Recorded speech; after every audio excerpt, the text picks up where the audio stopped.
नमस्कार. भारत स्वतंत्र झाला, पण देशाला एकसंध बनवण्याचं काम ते खूपच गुंतागुंतीचं होतं. आणि याच मोठ्या प्रक्रियेतला एक छोटा पण तितकाच महत्त्वाचा भाग म्हणजे जुनागड संस्थानाचे विलिनीकरण.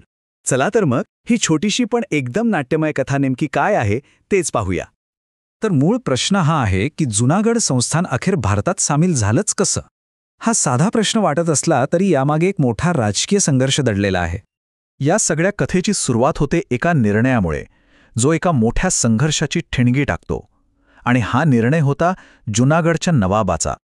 आणि इथेच या कथेचा सगळ्यात मोठा संघर्ष सुरू होतो. विचार करा, एका बाजूला आहे जुनागडचा नवाब.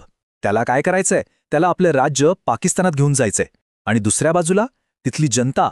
त्यांना कुठे जायचंय? भारतात. म्हणजे बघा, शासकाची इच्छा एक आणि लोकांची इच्छा अगदी विरुद्ध.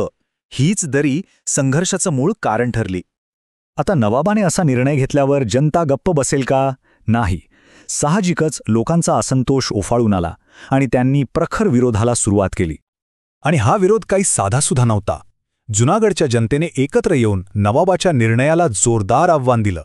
ही एक मोठी लोक चळवळ होती, जी थेट शासकाच्या इच्छेविरुद्ध उभी राहिली होती.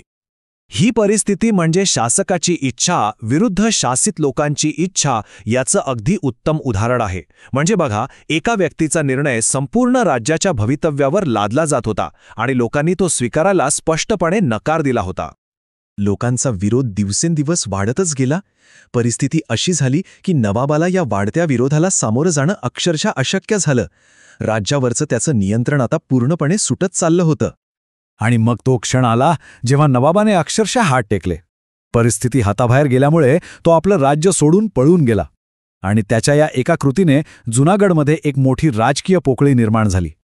नवाब तर पळून गेला, पण त्यानंतर जुनागडच्या कथेचा शेवटचा आणि सगळ्यात निर्णायक भाग सुरू झाला. आता हे संस्थान भारतात कसं विलीन झालं ते पाहूया. या सगळ्या प्रक्रियेत एक व्यक्ती खूप महत्त्वाची ठरली, ती म्हणजे दिवाण. आता दिवाण म्हणजे कोण? तर त्या संस्थानाचा मुख्य प्रशासकीय अधिकारी, म्हणजे एक प्रकारे पंतप्रधानच. नवाबाच्या अनुपस्थितीत राज्याचा कारभार पाहण्याची सगळी जबाबदारी त्याच्यावर होती. नवाब पळून गेल्यानंतर राज्यात जी काही अराजकता पसरली होती ती पाहता दिवाणाने एक महत्त्वाचा निर्णय घेतला. त्यांनी थेट भारत सरकारकडे हस्तक्षेप करण्याची विनंती केली. राज्याची परिस्थिती स्थिर करण्यासाठी मदत मागितली. मग काय, यानंतर विलिनीकरणाची प्रक्रिया एकदम वेगाने घडली. सगळ्यात पहिलं काय झालं? दिवाणाने भारताकडे मदत मागितली. मग दुसरं पाऊल, भारत सरकारने ही विनंती ऐकली आणि राज्यात शांतता प्रस्थापित करण्यासाठी सैन्य पाठवलं. आणि मग शेवटचा तिसरा टप्पा, जुनागडला अधिकृतरित्या भारतात सामील करून घेतलं गेलं. आणि अखेरीस साल होतं 1949, जेव्हा जुनागड भारतीय संघराज्याचा एक अविभाज्य भाग बनलं. या तारखेने तर संपूर्ण नाट्यमय अध्यायावर पडदा टाकला.